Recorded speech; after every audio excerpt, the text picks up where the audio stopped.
Hey man, what are you? Come on, Groot. Come on, man. You gotta get right here. You guys, we made it.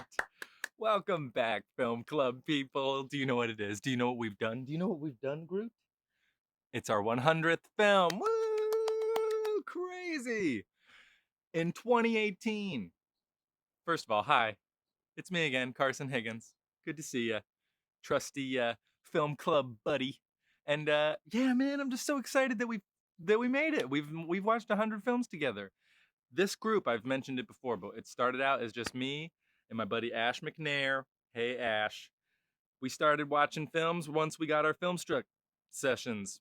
Sessions? Subscription. And we wanted to create a book club for movies. And so I would pick a movie a week, he would pick a movie the following week, and we would trade off, and we would usually just talk the two of us. So though it is the 100th pick for this group, it's very safe that it might be like the 10th or second pick for you. And I am just so glad that you're here. It really doesn't matter. It is cool though that we've watched so many films together. If you want, and you haven't, if you want to see the complete list of what we have watched so far on our Facebook group, the first post right there is a link to my Letterboxd account, which will take you to the complete list of the Filmstruck Film Club picks that we have watched, starting with Stalker by Andrei Tarkovsky, going all the way to today's film, Eight and a Half by Federico Fellini. Oh man. Okay, so real quick. If you are a film person, you're trying to get into the world of cinema and really trying to understand the form and kind of the greats that have come before, and almost like with literature, how you might want to read Moby Dick and War and Peace and Count of Monte Cristo, Don Quixote, Scarlet Letter, these classic pieces of literature. The cool part about cinema is it's barely 100 years old. So all of the greatest movies of all time, a lot of them are like 50 years old. The one that we're about to watch is pushing 60, but Eight and a Half, Fellini's ninth film, I guess technically, came out in 1963. If you have been keeping up with us since the beginning, you will notice this is our third Fellini film we've watched together. We watched La Strada together, and we watched Nights of Cabiria, both starring Fellini's wife. I'm forgetting her name at the moment, but she is incredible. I really should know her name. We should all know her name. She's one of the best actresses of all time, and La Strada is a perfect example of that. And then Nights of Cabiria is a perfect exhibit B. Um, but yeah, those two films were great. I loved watching those films. You know, I love thinking upon them. La Strada is probably still one of my favorite Fellini films. But I saw a quote from Martin Scorsese a while back where he was talking about Eight and a Half and how the best way to kind of experience it is to have experienced Fellini's prior work to kind of see how we got to Eight and a Half. So for those of you who have never watched a Fellini film before and your very first introduction was this film, I'm curious to see what you thought. It is a bonkers movie. I will say, since it does usually sit upon, you know, the very tippy top spots in most people's favorite films of all time lists. I know the people over at Sight and Sound, who do a list every 10 years, have named this the 10th best film ever made. You'll find it really high up on a lot of lists. And I must say, when I was in high school, I did try to watch this film, and in rewatching it just the other day, I realized that the only thing about it that I remembered was the opening scene, which is a spectacular opening scene, and we'll talk about it in a moment. But yeah, it was. I basically got to re-experience this film for the first time, and I was so glad that I had given myself the opportunity to watch some prior Fellini films. I did watch I Vitellone, which if you've never seen that or never heard of it, it's really a cool coming of age friends film. Fellini made it when he was a younger man. It's somewhere in the early 50s it came out, and it's about these handful of guys that have all grown up together and they're friends. It kind of reminds me of like Diner, if you ever saw that film. That seems very much like a spiritual child of I Vitellone. But I watched that, and then La Strada is his beautiful uh, circus tale with his female clown. She's like Dumbo. She's such a sweetie. Nights of Cabiria, story of a prostitute who falls in love too easily, I guess you could say. Um, and then kind of my golden goose for a long time was La Dolce Vita. I'd been waiting for it to come out on Filmstruck. Once Filmstruck was gone, I was waiting for it to come on Criterion. This is all a very long way of saying I was trying my best to earn 8.5. I did finally watch La Dolce Vita just a couple months ago, and got a lot out of it. Really dug it. Um, but yeah, man, let's dive into 8.5, which is, for those that don't know, um, Fellini didn't know what to do for his ninth film. I guess he did have an idea of what he wanted to do, and he was having writer's block or director's block and didn't quite know what he wanted to do. And so then he gets this idea, well, oh, I'm going to make a movie about a director who doesn't know what movie he wants to make. I can relate to that. And it's one of the greatest examples of turning lemons into lemonade I've ever seen. Because he deals, okay, let me just start by saying there's a great quote. I'll read it to you. This is one of my favorite books ever, 1001 Movies You Must See Before You Die. In this, we have our 8.5 entry. And whoever wrote this put this marvelously. This story about the anguish of a director having to make a film, about an artist having to make a work, about a man having to deal with women, about a human having to face life and death, is a very simple and touching tale. It has more layers than Inception, and yet it's described as a simple and touching tale, and it is. Fellini even had a little note that he put to himself on the camera that said, "Remember, this is a comedic film," and it is really funny. I must say, it has. Um, I really, in watching it this time, I really kind of got the sense of like where Charlie Kaufman got his entire career was basically from 8.5. Adaptation is an excellent example. Synecdoche, New York is another excellent example. I mean, that's a pretty clear uh, spiritual relationship with 8.5. Story of a guy trying to make a play about a city, and so then the city just becomes a real place. And you should watch that movie on your own. But yeah, man, I don't even really. It's kind of intimidating to try and talk about 8.5. It's like trying to talk about War and Peace. It's you have to. It feels like you have to watch it over and over and over again to get it. And I must say, it from what I've gathered from listening to other filmmakers talk about it, is you get what you get out of it, and that's the best part about it. You can watch it 100 times and get 100 different movie experiences. It almost feels like you've never seen it before, which was the experience I had watching it. So it's not that crazy. Um, I did read a little bit about how there was Freudian influence in this film. I do not know a whole lot about Sigmund Freud. I know a couple basic cliff notes, but I will say once I read that was kind of part of this film's uh, DNA, I started to kind of notice it, kind of like with the eyebrows that he paints on his girlfriend, how he wants it to be sluttier makeup, and then later in the film, as we meet, uh, Sarayina, the like homeless prostitute. She has these big eyebrows, and then the actress who is always asking about what her role is going to be, she kind of has these exaggerated eyebrows, and so this idea that kind of this first version of like a sexy woman that he ever experienced is now recurring throughout his adult life. There's a point where after he has, I guess, done a little role playing with his uh, secret mistress, um, he's asleep in the bed, she's reading like a comic book, and in this big shot we see the bed, and then there's this old woman like in the room, like miming that she's wiping a window. We cut to her kind of doing that at an actual window where we see a reflection. It turns out it's Guido's mother. Okay, Guido. Marcello Mastriani? Is that how you say his name? God, he's cool. He's just so cool. In La Dolce Vita, he's cool. In this, he's probably cooler. I think he's cooler in this movie. He just has that swag of like the director, the filmmaker, the artist. He's the guy. There's this great interview on Criterion where Terry Gilliam talks about this film a little bit. Excuse me. And he mentioned how as Guido's kind of moving through where he's staying. All these different assistants and department heads on the film are just asking him all these questions, and he's kind of doing a little dance down the hallway. And Terry Gilliam was saying, he was like, "That's the only way to approach filmmaking, is just you got to kind of dance your way through it."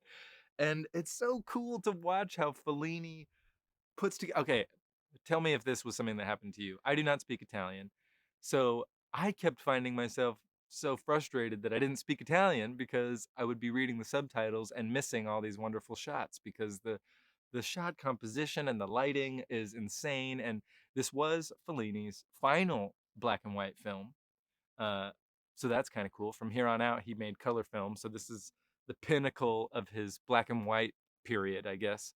And I know I'm all over the place, but I'm just excited.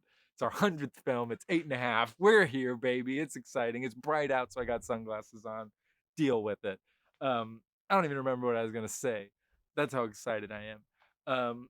Here, I wrote down some things. Oh my God, there's this shot. There's this shot, you guys. One that I did manage to catch a glimpse of. He's speaking to his mistress, and he kind of comes over her shoulder, and they're speaking to each other, and then the camera pans away, and you realize you've been looking at the reflection this whole time. And then we kind of weave back and forth into that, and I was just like, dude, you're too good at this. He's too good. Fellini's just too good. That's the problem. That's why everybody loves him. Filmmakers, God, I'm a mess. Filmmakers in particular love this movie because it's about them. It's about the filmmaking experience. It's about the ridiculous, uh, you couldn't make it up, just banana shit that happens on a film set. And it is a comedy because time, every time any of these people are asking Guido what he wants, he has no idea. It's almost like he's forgotten what movie he's supposed to make. I don't know if you've ever had the actor's nightmare. It's a very common dream for people where you're in a play of some sort and you don't know your lines, and everyone around you's like, "Come on, it's your turn to go. You don't know your lines. What's going on? There's an audience out there." And it's one of the most stressful dreams you could ever have. But this is the filmmaker's nightmare, where you've forgotten what film you're gonna make, and you have a million people to answer to, and it's all really stupid questions or seemingly stupid questions. That's kind of the cartoonish element of this film, is just the people that keep ruining everything for him. There's also just a ton of kind of weaving in and out of daydream, what I like to differentiate as sleep dream. Uh, then you have film and reality and memory. Yeah, if you're still listening to this and you haven't called a psych ward for me, I appreciate you, because this is a heady movie. But I do want to just point this out, and I really appreciated this. Ryan Johnson has an Adventures in Movie going on the Criterion Channel, where he talks about this film, and he says it's kind of built up as this prototypical European art film, and that it's really heady and kind of hard to crack. And he said it's really not, and it's true. There's an element of the fact that it does carry such weight, and it has all this prestige, as it's Fellini's greatest movie, and it's one of the greatest movies ever. And and though it deals with complex, puzzling ways of storytelling, um, it is just a story about somebody who doesn't know what to do, and that's like the easiest thing to relate to in the world. Even the most successful people ever have gone through chunks of time where they don't know what they're going to do next. And there are, whether we do it to ourselves or it's from outside forces, this feeling of, what are you going to do next? What are you going to do next? And just wanting to pull your hair out and going, I don't know. But man, it's so funny too, because as you watch the film, and if you know all this stuff before you watch it, which you really should, it's really helpful to kind of know the the time frame, and where in the filmography of Fellini this film falls, and what films I guess had not been made yet. It's kind of like this movie has such a far reach as far as influence goes, that it would be hard to even fully contact trace all the way back to 8.5. Um, but there's just so many things that have been borrowed and stolen from this movie. I can't believe I've gone 15 minutes without talking about all the women in this film. He's surrounded by women in this film: his wife, his mistress, his mother, his, maybe his ideal woman, women that are aging out of his favor. Um, but we do kind of focus our female energy on these kind of archetypal women. And the actress who plays Louisa, his wife, is just so earth-shatteringly awesome in this movie. She's gorgeous, she's strong, she doesn't put up with his shit, and yet she lets him get away with murder, and she beats herself up for doing it, but she knows it's just how he is. And the way that in his big fantasy at the end, when he has his harem and he's like wrapped in a sheet and he's got that whip, and it's a very iconic image. Um, but she is like dressed up as this little maid or something, and so it's so interesting that even in his fantasy, he's got her as just kind of like the, she's here, she's on my team, she works for me practically. And the fact that Fellini puts all this stuff on screen, about his childhood, about his parents, about his wife, about his mistresses, like, he puts it all out there and doesn't apologize for it. He just says, "This is what's up," and somehow he gets away with it. This movie could have been one of the worst movies ever made, where it's just an egomaniac, openly admitting that he doesn't know what the fuck to do. And so he just made a movie about his struggle, and it's just him pointing a camera around doing nothing because there's nothing to do. And it could have just been a boring mess, but no, it wasn't. It's one of the greatest things you'll ever watch. I did write down some stuff, so let me just make sure I didn't miss this. Oh yeah, okay. So it did win some Academy Awards. It won Best Foreign Language Film. It won Best Costume. It was nominated for Best Director, Best Screenplay, Best Art Direction. Um, there was a musical made out of this that maybe you've heard or seen. It's called Nine. It won the Tony Award for Best Musical in 1982 when it came out. It had a revival with Antonio Banderas. You should check out. There's a YouTube of him singing the Big Guido song in that. And then there's the film with Daniel Day-Lewis, which I'm not crazy about. I don't love it, but I'll never pass up an opportunity to watch Daniel Day-Lewis do something. The musical is good. The musical's cool. It's worth checking out, especially if you found the film interesting. It is funny watching how poorly the audio, the dialogue matches up with their mouths. Mind you, post-war Italian filmmaking, they didn't have good sound studios and stuff. So just as far as filmmaking in Italy went at that time, they weren't recording sound on set. Everything was fully art and overdubbed dialogue. So that's why you get these Italian films. Sergio Leone, you'll notice that in his films as well. Nino Rota did the score for this film, and if you don't know his name, you definitely know his music because he wrote the music for The Godfather. Fun fact: you can hear The Godfather score in 8.5, but it's just to like a little bit different rhythm. It's kind of like a circus march. So be on the lookout for that. Yeah, you guys, we did it! I can't even believe it! I can't even believe it! Grudy's so excited. Oh God, he's bald now. You know the truth. You know the truth. His hair is fake, but he is real in our hearts. You guys, thanks for sticking around. This is so fun. I will say we're gonna go right on, keeping on doing these. Gonna be picking movies every week. Please, if you are an active member and you do appreciate the picks every week, and you do try to watch them, and you want to participate, feel free to recommend a film. I would love to get some of our community to kind of, um, if there's something that you've seen that you love and you think more people need to see, or if there's something you've always thought you should see and you haven't watched it, it's fun to watch movies together and pick them together. So feel free to shoot me some titles that maybe you want to check out, or maybe some directors that you've been meaning to watch some or all or more of their films. But yeah, like and comment and subscribe on the YouTube channel. If you are not following us on Instagram or Facebook, then I don't even know how you got here, but I'm so proud that you found us. I don't always wear sunglasses. It's just bright outside right now. Um, Groot doesn't need sunglasses, so he doesn't get any. Um, but yeah, go on Letterboxd. You can see that whole list. Um, I don't have much else to say other than I'm so glad we're doing this still. I love you guys. We'll have another pick coming at you tomorrow. If you're watching this in the future, that doesn't mean anything to you, so don't worry about it. I'll shut up now. Good night and good luck.